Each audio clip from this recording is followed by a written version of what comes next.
In this video, we'll be looking at this monkey that fell into a pretty uncomfortable position.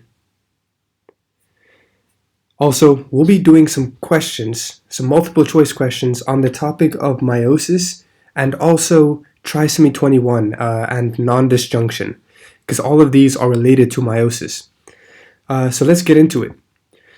Which genetic condition can be diagnosed by karyotyping? So first off, I recommend you to try this completely by yourself first, because maybe you can do it already.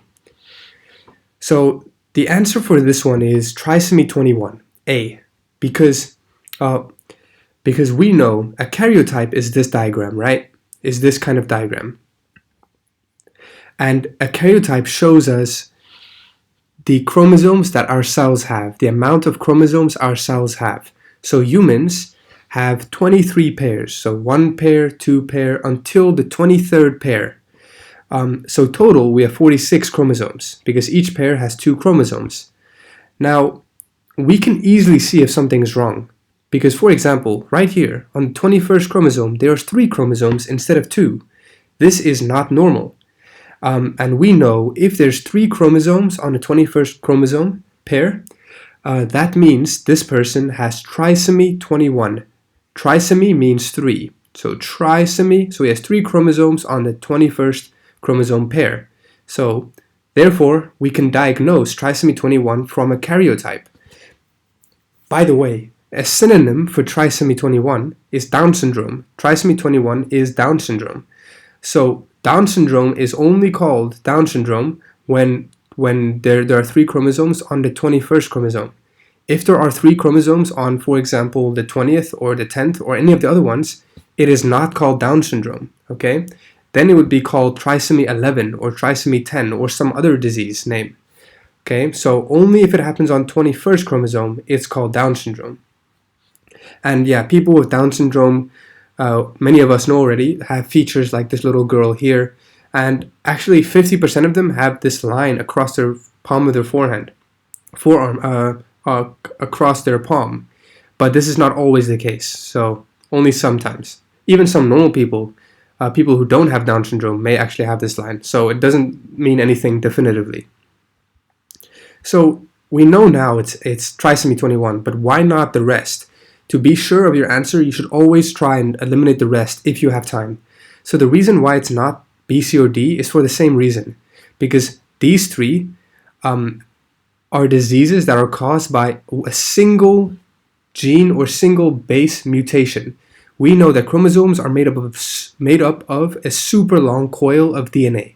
DNA is made of these letters, A, C, T, and G. Now, these diseases happen when one of the letters are swapped for another one, and this means that you have a disease. So for example, you may have any of these diseases and one of those letters are changed for another one.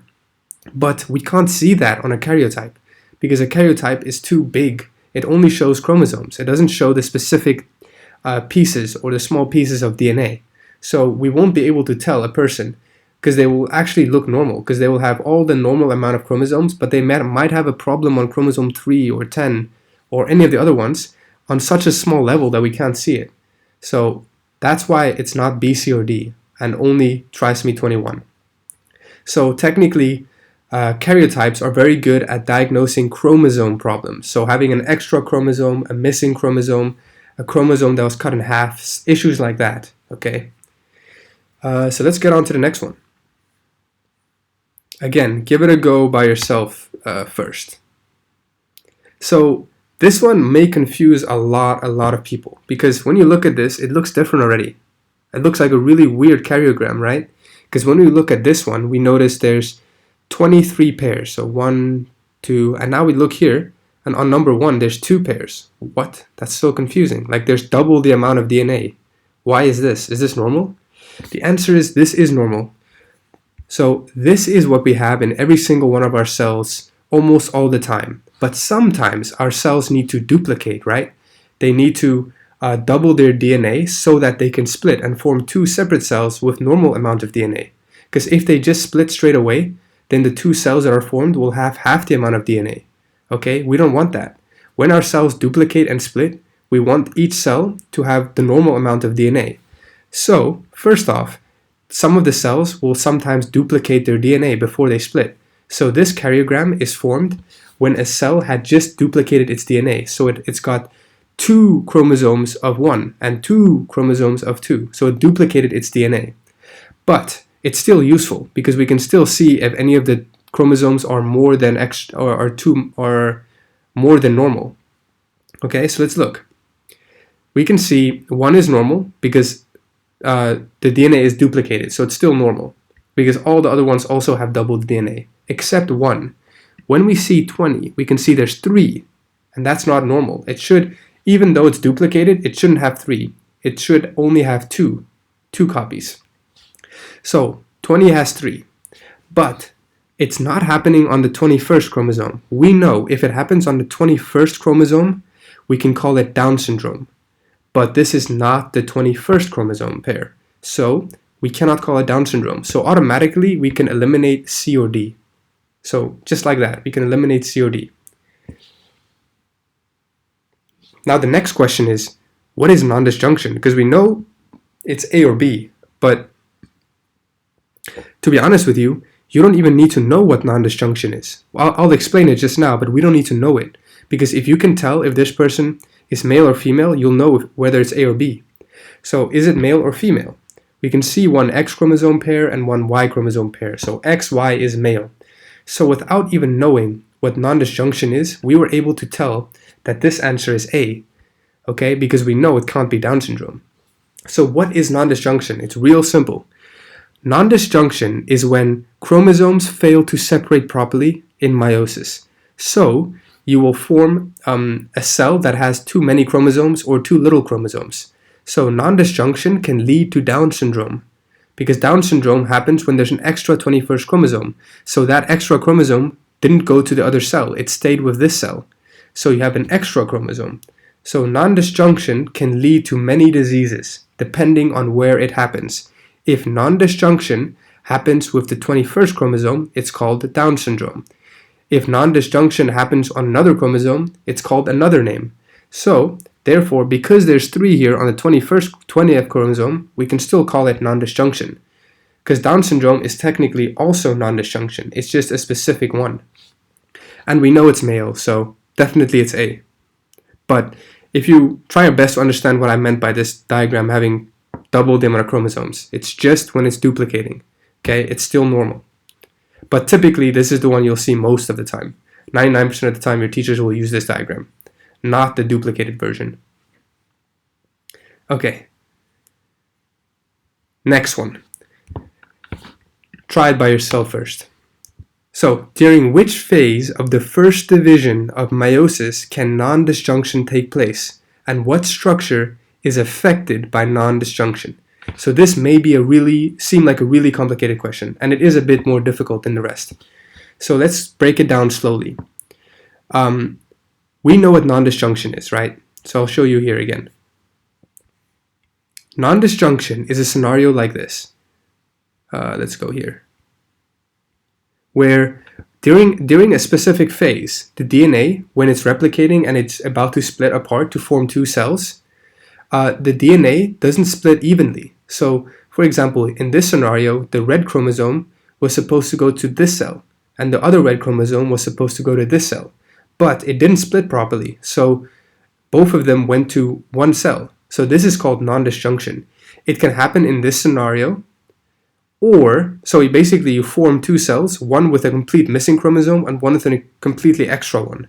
So it can happen in this scenario in meiosis 1, or it can happen in this scenario here, where they're lined up in the middle and the chromatids are pulled apart differently. So instead of one going to this cell and the other one going to this cell, both of them went to one cell. And again, that forms one cell with an extra one and one cell with a missing one. So that's what non-disjunction is. So during which phase of the first division of meiosis can this happen? So we know meiosis has two phases, meiosis 1 and meiosis 2. They're saying during which phase of the first meiosis can this happen? So let's go to the first meiosis. So here is meiosis 1, and when I say problem, I mean this is where non-disjunction happens. So in which phase did it happen? in anaphase. See, during anaphase, because metaphase means middle, M for middle. This is when the chromosomes line up in the middle of the cell. Nothing is moving yet. Whereas in anaphase 2, you can think of anaphase as like a girl, and you're breaking up with this girl. And so the chromosomes are being pulled apart like a breakup. Okay? So it happens during anaphase. Anaphase is when non-disjunction happens. Okay? And during anaphase. So we know it's going to be A or B, because metaphase, nothing like that happens. Now the next question is, which structure is affected, a chromosome or a chromatid? Now these words confuse almost everybody, including me. So let's quickly explain what these are. So when we have a cell, right, our cells have 46 chromosomes or 23 chromosome pairs. Now, I'll explain exactly what the IB wants you to know, because some people have different definitions. So I'm trying to explain exactly what the IB wants you to know. So here we have a cell. I'm simplifying it. So instead of having 23 pairs, I'm only putting 3 pairs. Now, in your normal cell, you have 23 pairs of this. The name for one of these is called a chromosome. Okay? So I'm going to put it here. The name of one of these is a chromosome. The name of half of it is called a chromatid. Okay? The reason being, we know we have 23 pairs of chromosomes. Each chromosome has one strand here and one strand here. The one strand is from your mom and the one strand is from your dad. So I put a line here on the one that's from your mom. So this one is from your mom and this one's from your dad. So this together is called a chromosome. Your mom's strand or your dad's strand individually is called a chromatid. So the last one I want you to know is a sister chromatid. What is a sister chromatid? Okay, so we're going to get into this just now. A sister chromatid is formed when your normal cell's DNA duplicates. Okay, so that's kind of like this diagram here. When the DNA duplicated, everything's doubled. Okay, so what happens is your mom's DNA will duplicate to form two chromatids. Your dad's DNA will duplicate to form 2 chromatids. So now you have, of the same kind of chromosome, you have two, a pair of your dad's and a pair of your mom's. So this is called a sister chromatid. So this one here would be sister chromatids because they're the exact same. It's 2 of the exact same strands of your dad's DNA. And this is 2 of the exact same strands of your mom's DNA. So sister meaning alike. They're exactly identical. Okay, so this is these 2 are sister chromatids and these 2 are sister chromatids. These 2 are not because they are different. This is your mom's, this is your dad's, so we can't call them sister chromatids. Okay, they are chromosome. So I hope this makes sense. So based on this, would you say the structure affected during the first division of meiosis in non-disjunction is a chromosome or a chromatid? Let's go back to the image. What would you say is affected here, a chromosome or a chromatid? The answer is a chromosome because a full-on extra chromosome is pulled in the wrong direction. Not a single chromatid, not a single piece, a full-on chromosome. So the answer in this case would be A. Okay, let's get on to the next one. Which is a characteristic of the pairs of sister chromatids that are visible during meiosis?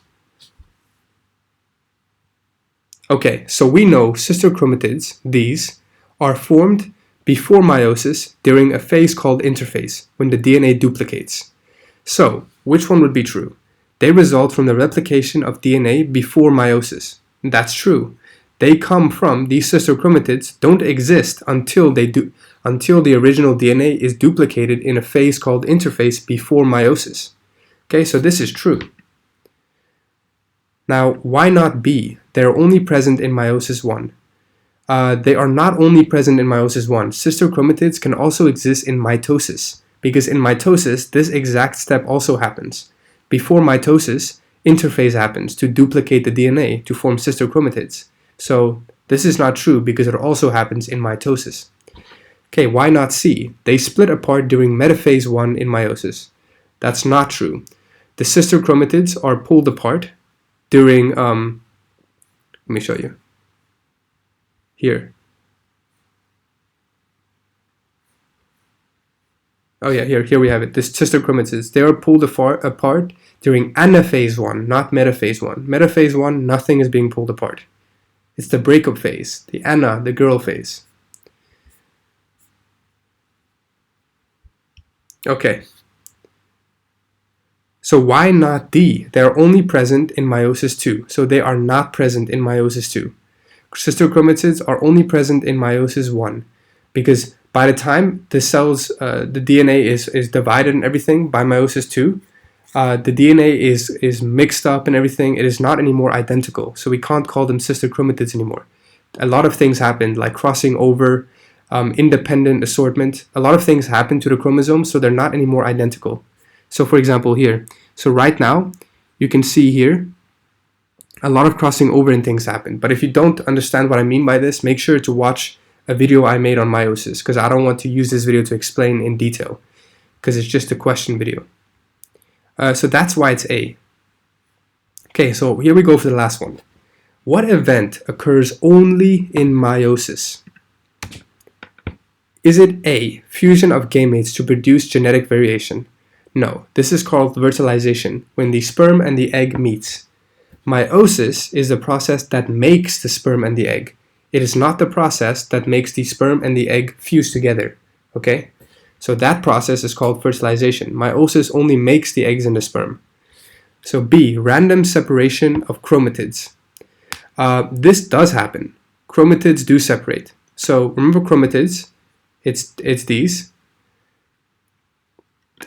They separate. So that is true. So I'll show you here. So we can see here, these are chromatids, and they're separated, right, during meiosis. So that is true. But why would B not be the answer? Wait, no, wrong question. Why would this not be the answer? This is because it does not only happen in meiosis. Random separation of chromatids also happens in mitosis. Okay, so far it's not B or A.